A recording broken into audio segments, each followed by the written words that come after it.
Muy buenas tardes, amigos. Este es el programa Diálogo del Montonero.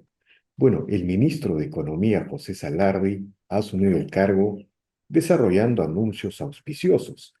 Acaba de señalar, por ejemplo, que el PBI nacional podría expandirse este año al 4%.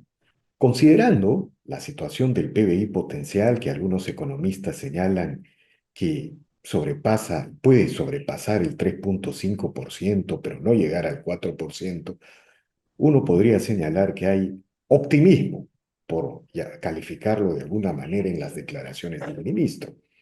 Expandir en 4% la economía, de otro lado, cuando la mayoría de los economistas en general hablan de una expansión de menos de 3%, plantea una serie de interrogantes. Pero lo cierto es que el ministro de José Salarde acaba de anunciar el cargo, señalando diversos compromisos que inspiran confianza en la sociedad y en el sector empresarial. Por ejemplo, ha señalado que el gasto público no se va a expandir, que se va a controlar el déficit fiscal, algo que algo que venía siendo descontrolado. El Perú 2 años consecutivos no ha cumplido la meta fiscal, ¿no? Por otro lado, ha señalado un shock de desregulación, que es una demanda nacional. El Estado se ha burocratizado a tal extremo que se ha convertido en el principal enemigo del modelo económico. A nuestro entender es la principal fuente de pobreza porque bloquea inversiones, pero también es la principal fuente de informalidad. Entonces, todos estos anuncios del ministro Salardi son auspiciosos. Y bueno, ¿qué peruano de buena voluntad no quisiera que este año crezcamos al 4%? Pero para aclarar estos temas, para saber la relación entre los buenos deseos y la realidad, el día de hoy, el ministro de Economía, José Salarde, ha tenido la gentileza de aceptar esta conversación. Buenas tardes, ministro, gracias por la conversación. Buenas tardes, Víctor Andrés. Muchas gracias por la invitación, poder conversar sobre varios temas económicos. Gracias, ministro. Ministro, 4%. Usted ha señalado que las razones de este crecimiento estarían en los buenos precios de los minerales, sobre todo el oro y el cobre, y un shock de desregulación básicamente. ¿Esto es suficiente para hablar de 4%?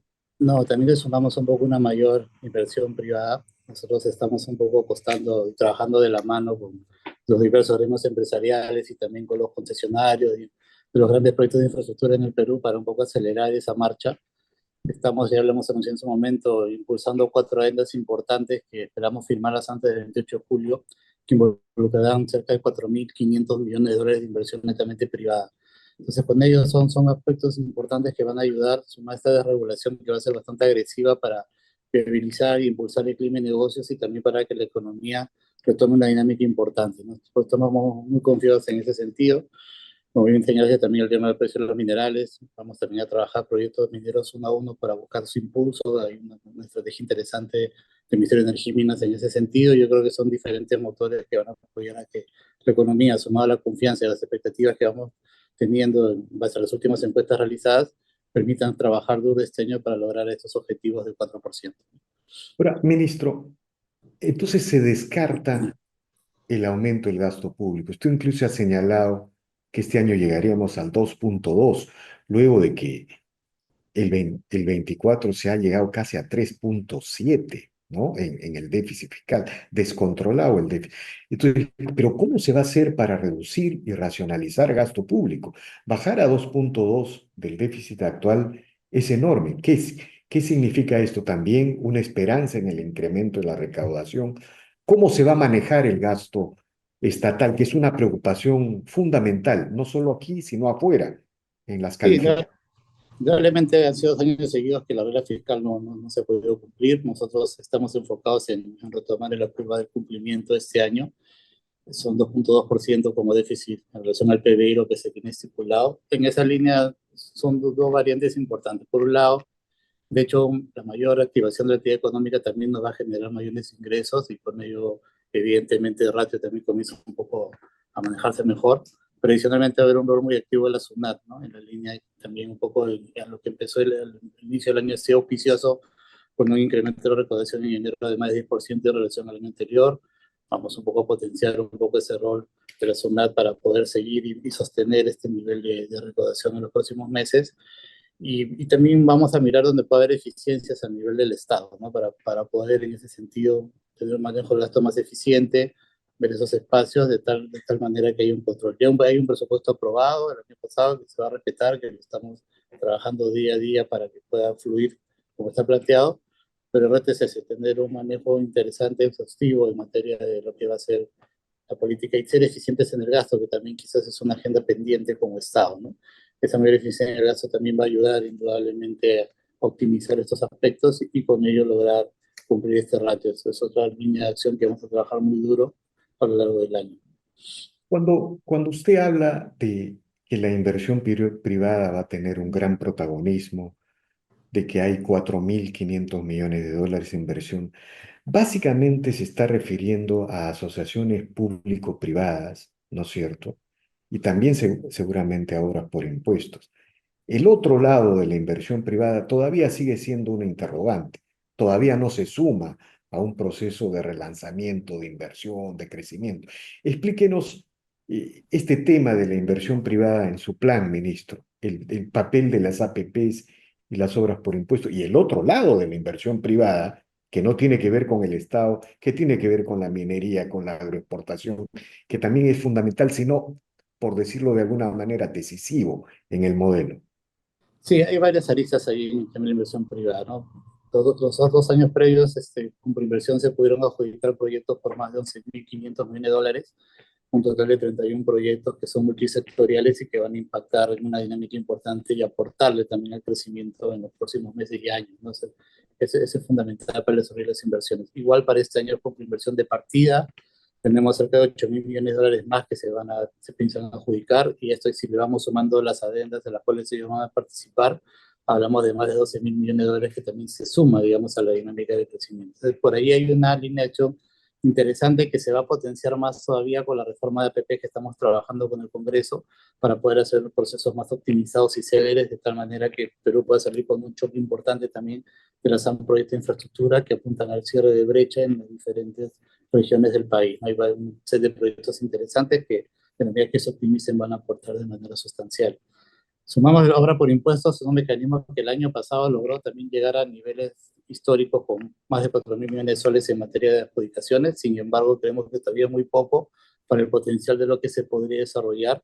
Es una forma también de nosotros aliviar también la presión sobre el gasto público o en el corto plazo, en la medida que Oxy tiene un mecanismo de financiamiento interesante con los IPRELES, y en ese sentido creemos que tranquilamente podemos llegar a 10.000 millones, pero hay que trabajarlo muy de la mano con el compromiso del sector privado. Esa interacción la estamos teniendo. Un ejemplo, una línea en ese sentido va a ser trabajar el plan para tener un show en el tema de la seguridad, tener proyectos de infraestructura y de equipamiento que permitan avanzar en la lucha contra este flagelo que tanto afecta a todos en general, tanto los negocios como el ciudadano de a pie. Este es un aspecto que también estamos desarrollando y terminando de delinearlo con interinos. Y ahora que ha Sí. mencionado el tema de la seguridad, ministro, digamos, la reactivación económica, el relanzamiento de la economía, no es posible si el Estado no recupere el principio de autoridad. Mire usted, por ejemplo, el tema de Patás y el desborde de la minería ilegal en alianza con la criminalidad, ¿no? La ola criminal que afecta a todos los negocios.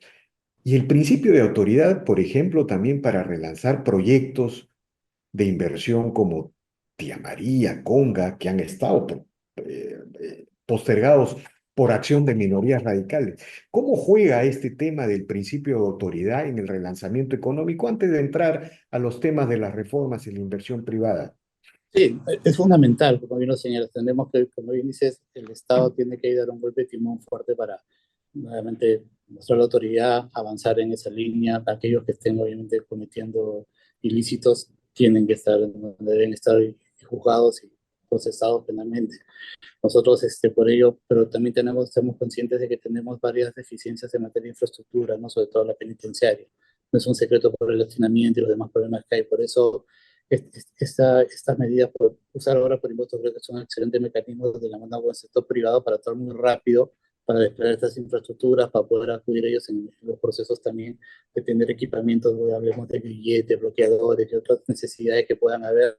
Tanto Mininter como Minjus están definiendo con nosotros ese plan, y con eso vamos a lanzarlo conjuntamente con el sector privado, donde hay un compromiso de canalizar recursos para poder un poco desarrollarlo por impuestos y tener impactos en estos proyectos a lo largo del año, ¿no? Con eso también el Estado gana posicionamiento en ese sentido.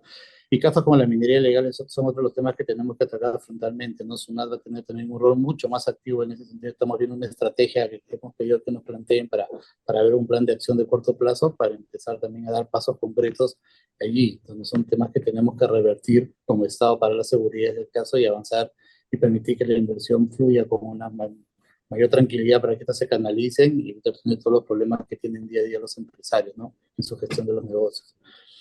Ministro, si no se enfrenta el tema de Patás, el tema se va a ir al corredor minero del sur con la minería ilegal en el cobre, se va a terminar afectando a la minería moderna y cualquier plan de reactivación no va a funcionar. Pero yo quería preguntarle en ese contexto, ¿qué planes, qué objetivos? Porque, digamos, mire, ministro, si logramos crecer 4% el 2025, sería eh, el mejor legado que usted le podría dejar a la democracia. ¿Sabe por qué?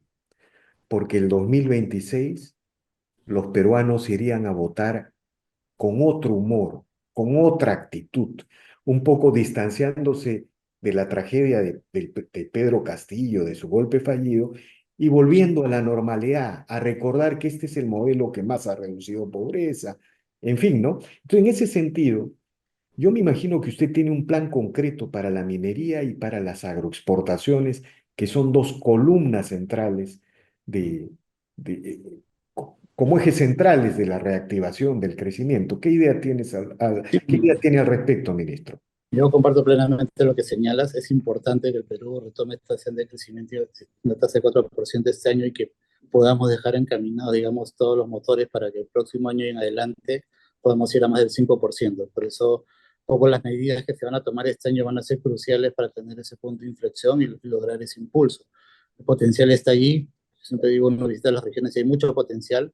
Hay que gestionarlo en el día a día, hay que sacar adelante los proyectos, hay que generar las condiciones. Por eso el choque de regulación es importantísimo. Para la minería, por ejemplo, concretar la ventanilla única va a ser muy importante para que todos los trámites mineros engorrosos se optimicen y podamos comenzar a fluir, pero también no es un secreto que tenemos varios espacios en los cuales hay proyectos mineros que por diferentes conflictos o situaciones han estado postergados por años. Es un tema que hay que gestionarlo uno a uno. A mí me tocó una experiencia del proyecto minero del Algarrobo que tenía años parados para la región Piura y que en este momento está empezando a avanzar, ya se tiene un concesionario, se está trabajando muy de la mano con la población porque lo que se tiene que entender es que estos proyectos finalmente lo que hacen es aportarte más, tanto para la localidad, para la región y para el país, y finalmente ir por esta ruta de la formalidad, de buenos proyectos sostenibles y totalmente que pueden generar impacto positivo en la población, son los que se tienen que trabajar, comunicar bien y evitar pues y demostrar, porque claramente el hecho de ir por la informalidad, para ir en esa ruta, lo que ha hecho el país es meterle costos que beneficios, ¿no? Entonces, son aspectos que vamos a trabajar uno a uno. En esta línea, los proyectos mineros necesitan un tratamiento especial en ese sentido. La parte de agroexportación, también sabemos que la ley de promoción está ya en el Congreso para esperándose que se abra la Su legislatura. gestión apoya, respalda esta propuesta del régimen promocional de inversión en... Totalmente, totalmente. Todo aquello que pueda generar incentivos y que ya está validado. O sea, no es ningún secreto. Ya hemos tenido casi 2 décadas con la ley de promoción previa y vemos todos los impactos favorables que se tuvo, cómo se multiplicaron las exportaciones, cómo el Perú pudo llegar a diferentes plazas del mundo y tiene cultivos en los cuales están los primeros puestos de exportación. Hay que potenciar ello y además vienen megaproyectos de irrigación en toda la costa que necesitan también estos incentivos y que van a permitir complementar. Si uno ve de acá a 10 años y se trabaja bien y se gestiona bien, tranquilamente podemos duplicar lo que tenemos hoy en exportaciones del ritmo de 12.000 a más de 25.000 millones de dólares, que adicionalmente también generar, ampliar más áreas de cultivo y generar hasta 1 millón de empleos potenciales en la costa. Entonces, pero hay que trabajarlo, ¿no? Cada proyecto tiene su complejidad, tiene su microgestión y ahí es donde hay que entrar para que esto fluya. Por eso es importante que este shock desregulatorio te acompaña perfectamente para que esto vaya a otra dinámica, ¿no? Y se puedan acelerar estos procesos, no pueden estar en trámites engorrosos años de años. Por ejemplo, yo siempre cito un ejemplo en el cual nosotros se han desarrollado los COAR, digamos, por APPs, ¿no? 12 años van a demorar en total para poder, desde que empezó el proyecto hasta que van a ver la luz. Pero de esos 12 años, alrededor de 10 años ha sido tramitología, pura y dura, y solo 2 años de ejecución del proyecto, entonces de obra. Entonces ahí definitivamente ese simple diagnóstico dice que algo está muy mal. Entonces son temas que tenemos que cambiar y que se replican en todos los sectores y todos los desarrollos de infraestructuras, y lo que hace es postergar el cierre de brechas, tener insatisfecha a la población, cuando finalmente el Estado tiene que generar las condiciones y los servicios adecuados para que el país avance y para que la población también sienta que Ahora, llega a los servicios adecuados.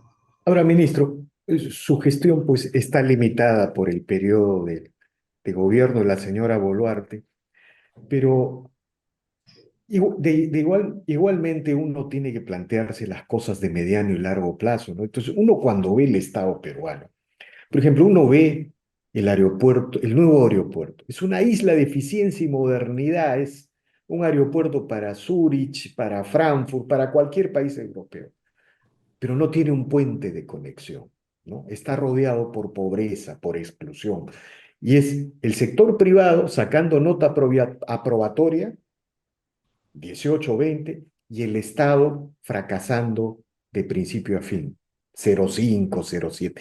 Uno ve Chancay, pasa lo mismo.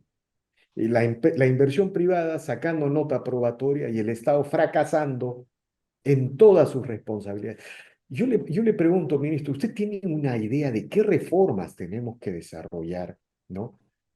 Más allá de que son reformas de mediano y largo plazo, implican uno o dos gobiernos, para que el Perú no se convierta en una economía de enclaves de riqueza y prosperidad como pasó con la minería, la agroexportación, rodeados de pobreza y de exclusión, que al final llevan a querer expropiar lo único que funciona, el sector privado. ¿Tiene usted una idea de qué reformas debemos desarrollar, ministro? Sí, yo creo que esa reforma PP, por ejemplo, justo el caso puntual de lo que mencionas, lo que sucedió con el aeropuerto Jorge Chávez, ¿no?